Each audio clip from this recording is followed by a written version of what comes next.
ఈ ఐబొమ్మ రవిని అరెస్ట్ చేసిరు, జైల్లో పెట్టిరు. ఇప్పుడు కస్టడీలో ఉన్నాడు, ఎవరు పోలీస్ కస్టడీలో ఉన్నాడు, విచారణలో ఉన్నారు. కన్ఫెషన్ స్టేట్మెంట్ రికార్డ్ చేస్తూ ఉన్నారు.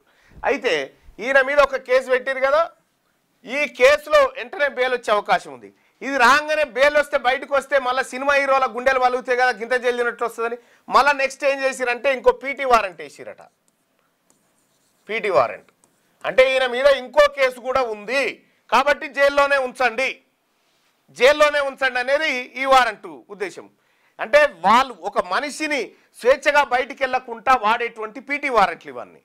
ఇక్కడ నేను చెంచల్ కూడా జైల్లో ఉన్నప్పుడు కూడా నా మీద 20 వారెంట్లు వేసిరు, పీటీ వారెంట్లు, ఎక్కువ రోజులు జైల్లో ఉంచాలని. ఇప్పుడు ఇంకో పీటీ వారెంట్ వేసిరట, ఈయన మీద ఇంకో కేసు ఉందని చెప్పి. ఈయనకు బెయిల్ వచ్చే టైంకి ఇంకో పీటీ వారెంట్ వేస్తారు. ఇది అయిపోయిన తర్వాత ఇంకొక 4 పీటీ వారెంట్లు రెడీ చేసిరట. ఇంకా 4 పీటీ వారెంట్లు రెడీ చేసి ఇందులో బెయిల్ రాగానే మళ్ళీ ఇంకోటి వేస్తారు, ఇందులో బెయిల్ రాగానే ఇంకోటి వేస్తారు, అందులోంచి మనిషిని వెళ్ళకుండా చేస్తారు. ఇది ఎవరికంటే ఏది మన మొద్దు సీను కనుక సూరిబావ కళ్ళల్లో ఆనందం కోసం అన్నట్టుగా ఈ సినిమా వేసకాల కళ్ళల్లో ఆనందం కోసం పోలీసు వాళ్ళు చేస్తున్న కథ ఇది. నిజంగా ఫ్రాడ్ చేసినంటే, నిజంగా ఇంకేమైనా చేసినంటే చట్టం ఎట్లా చేయాలో గట్ట చేయాలి. గాల కళ్ళల్లో ఆనందం కోసం వీళ్ళు యాక్టింగా ఎవరి కోసం ఉంది ఈ వ్యవస్థ?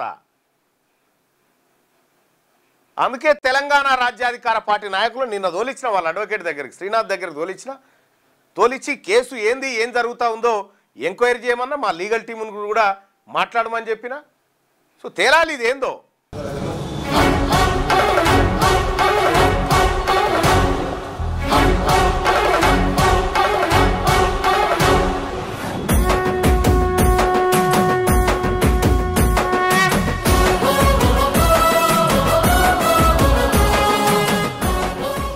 మా పార్టీ ఉంటుంది, ఖచ్చితంగా రవికి న్యాయం జరగాలి. ఎందుకంటే ఈ అగ్రవర్ణాలు ఇక్కడ ఉన్నటువంటి ప్రభుత్వాలు అన్నీ కూడా పెద్దోనికి పీడలేసేటటువంటి పరిస్థితి.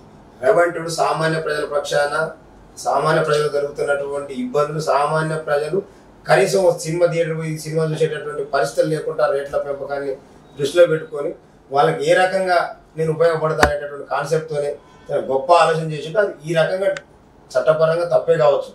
చట్టపరంగా ఏదైతే సెక్షన్లు ఇంక్లూడ్ అయితే ఆ సెక్షన్లు పెట్టి వాళ్ళు యాక్షన్ తీసుకోవాలి. కానీ ఈ ప్రభుత్వాలు వాళ్ళ కళ్ళల్లో ఆనందం కోసం ఇంత అంటే తెలుగు రాష్ట్రాలే కాదు దేశవ్యాప్తంగా కూడా వాళ్ళ రవికి మద్దతుదారులు ఉంది.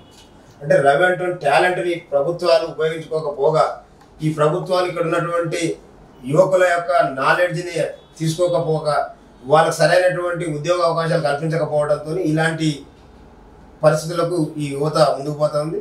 రవితోనైనా ఈ ప్రభుత్వాలు కళ్ళు తెరవాలి.